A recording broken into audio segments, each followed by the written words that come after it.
O Senhor esteja convosco. Proclamação do Evangelho de Jesus Cristo segundo Marcos.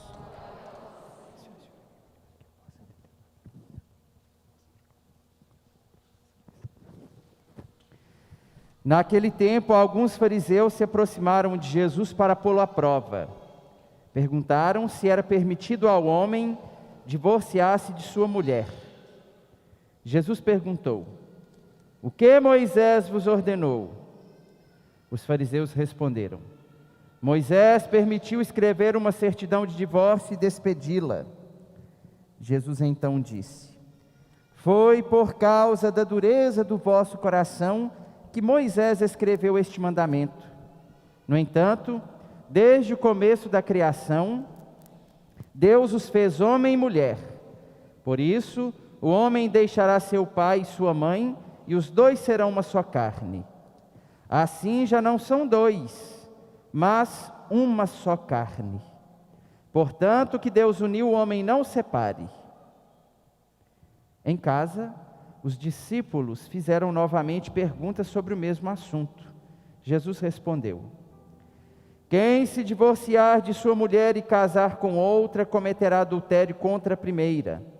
E se a mulher se divorciar do seu marido e casar com outro, cometerá adultério." Depois disso, traziam crianças para que Jesus as tocasse, mas os discípulos as repreendiam. Vendo isso, Jesus se aborreceu e disse: "Deixai vir a mim as crianças, não as proibais, porque o reino de Deus é dos que são como elas. Em verdade vos digo, quem não receber o reino de Deus como uma criança, não entrará nele." Ele abraçava as crianças e as abençoava, impondo-lhes as mãos. Palavra da salvação. O Senhor te abençoe de Sião, cada dia de tua vida. O Senhor te abençoe de Sião, cada dia de tua vida. A todos vós que aqui estão nesta igreja de Santa Rita de Cássia, mas também aos que acompanham esta missa transmitida via YouTube, que o Senhor te abençoe de Sião, cada dia da tua vida. Esse é o nosso desejo, isso é o que pedimos a Deus, é o que pedimos a Jesus para todos nós que aqui estamos nesta igreja, que Ele nos abençoe todos os dias da nossa vida, e abençoe de modo particular aqueles devotos de Santa Rita de Cássia que mais necessitam do auxílio de Deus. Cada um sabe aí no íntimo do seu coração o que mais precisa, ou sabe de alguém que precisa do auxílio de Deus, que precisa da bênção de Deus, pela intercessão da nossa querida padroeira Santa Rita de Cássia. Então, que o Senhor te abençoe todos os dias da sua vida. Nós somos, de modo particular, abençoados por Deus nesta liturgia que celebramos e que foi tão bem preparada para nós. Vejam só as flores, que beleza! Nesse mês de outubro nós celebramos as missões, e as missões são vocações que Deus concede a cada um, e que no caminho da vida de fé, elas florescem, como essas flores que estão na liturgia.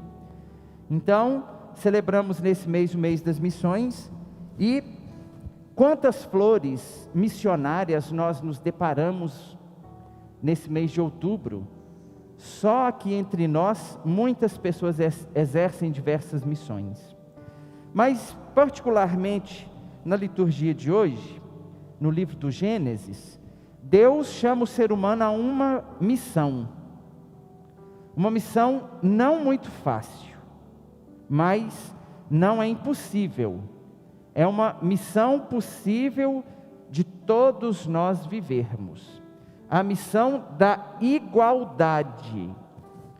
Quando o autor do livro do Gênesis narra para nós que Deus fez as criaturas e colocou diante de Adão, para que Adão as nomeasse, Adão não viu ninguém ou nada que pudesse fazer companhia para ele. Nenhuma das criaturas era igual a Adão. Nenhuma das criaturas raciocinava. Nenhuma das criaturas tinha a mesma carne e os mesmos ossos que Adão. Então,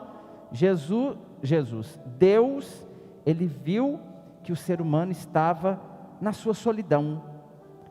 E não criou o ser humano para a solidão. Tem até um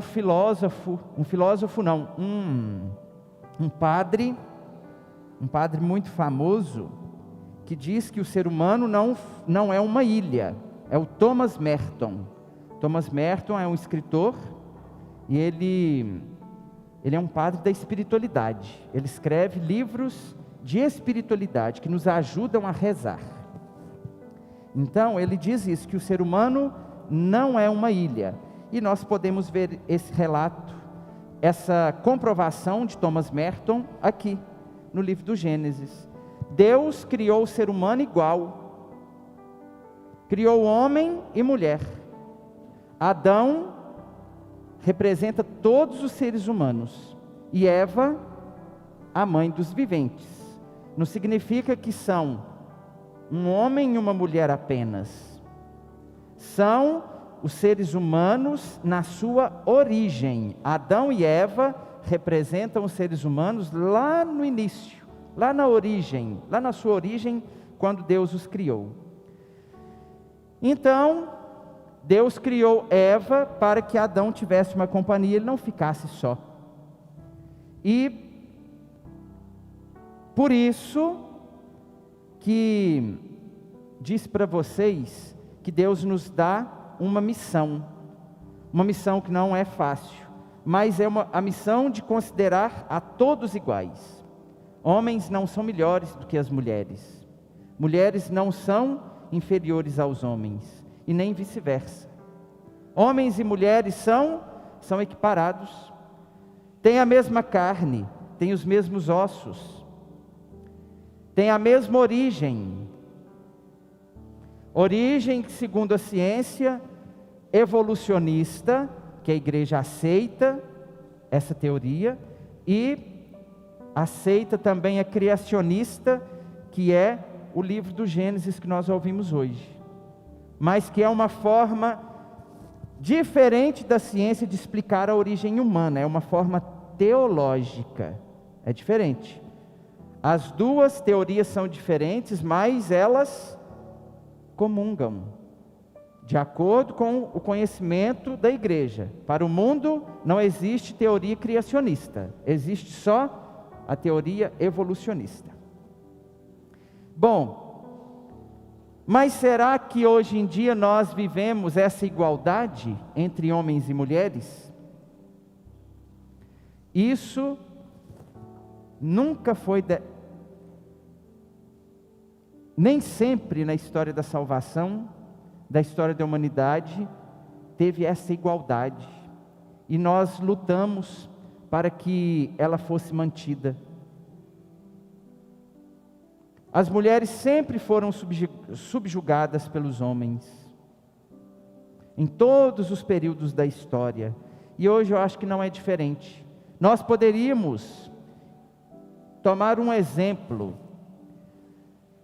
Se nós fôssemos em algumas empresas aqui de Arcos e analisássemos uma mulher que estudou e se dedicou da mesma forma que um homem e assumiu o mesmo emprego, eles provavelmente não ganham igual. Isso é uma forma de dizer que a mulher é inferior. Então, querido povo de Deus, lutemos contra isso. Mulheres, homens, todos são iguais, todos são importantes. Vamos lutar contra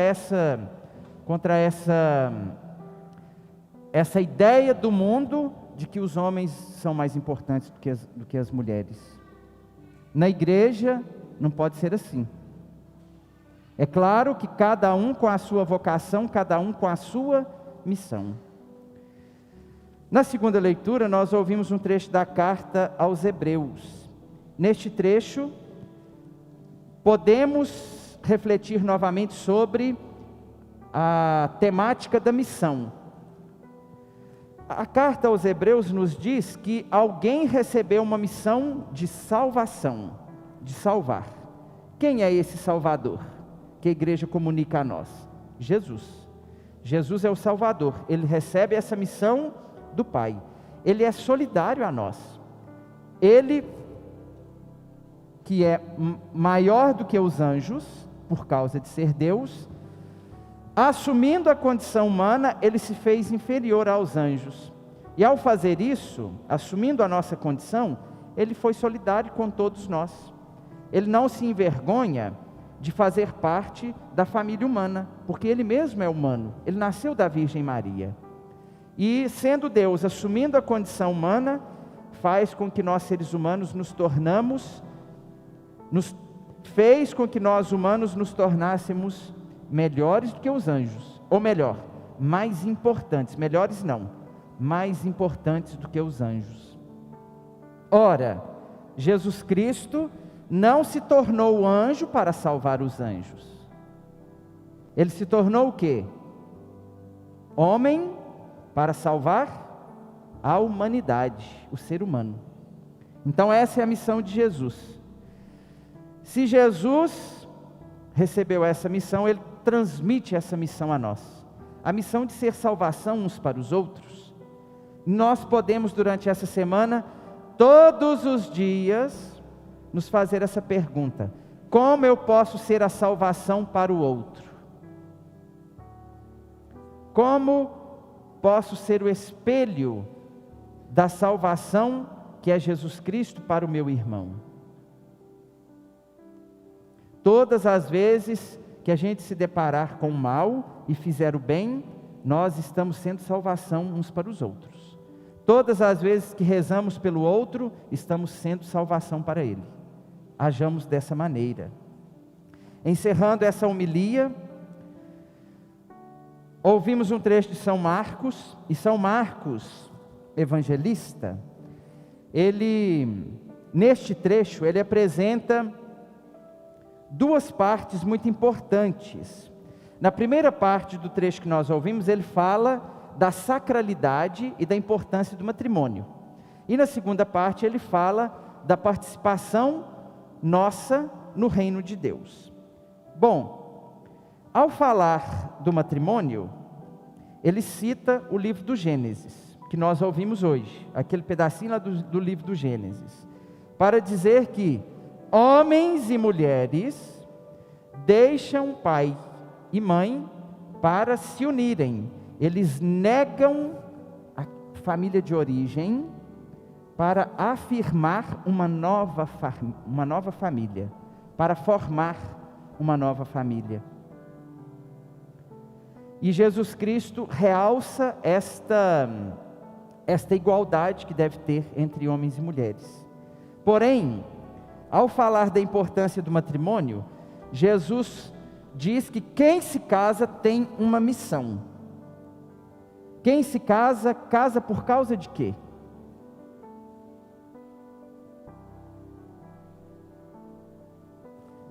Por causa do amor.